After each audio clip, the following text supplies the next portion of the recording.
And again, thank you to all of our witnesses for your heroism and your bravery that day, and also for being here today and telling your story. And I certainly join the chairman and every member of this committee in our commitment to making sure we get to the truth and that those who did this are accountable. Officer Gunnell, I'd like to ask you, you described in your testimony that you said it was like a medieval battlefield, that what you were subjected to that day was something like a medieval battlefield. You said we fought hand to hand and inch by inch to prevent an invasion of the Capitol by a violent mob intent on subverting our democratic process. And is it the case that as you were fighting there, you were not aware that the Capitol had been breached elsewhere? I believe you said that you really thought you were the last line of defense. Is that right? That is correct, ma'am. And so, Officer Gunnell, when you think about that and share with us the vivid memory of the cruelty and the violence of the assault that day, and then you hear former President Trump say, quote, "It was a loving crowd. There was a lot of love in the crowd." How does that make you feel? It's upsetting. It's a pathetic excuse for his behavior for something that he himself helped to create, this monstrosity.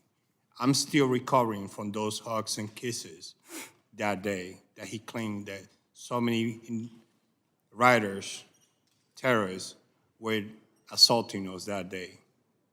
If that was hugs and kisses, then we should all go to his house and do the same thing to him. To me, it's insulting, it's demoralizing, because everything that we did was to prevent everyone in the Capitol from getting hurt. And what he was doing, instead of sending the military, instead of sending the support or telling his people, his supporter, to stop this nonsense, he egged them to continue fighting. I was in the lower West Terrace fighting alongside these officers. And all of them were telling us, Trump sent us. Nobody else, there was nobody else. It was not Antifa, it was not Black Lives Matter, it was not the FBI, it was his supporter that he sent them over to the Capitol that day. And he could have done a lot of things. One of them was to tell them to stop. He talks about sacrifices. Well, not the only thing that he has sacrificed is the institutions of the country and the country itself, only for his ego, because he wants to continue.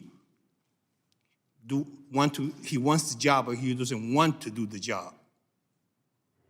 And that's a shame on him and himself.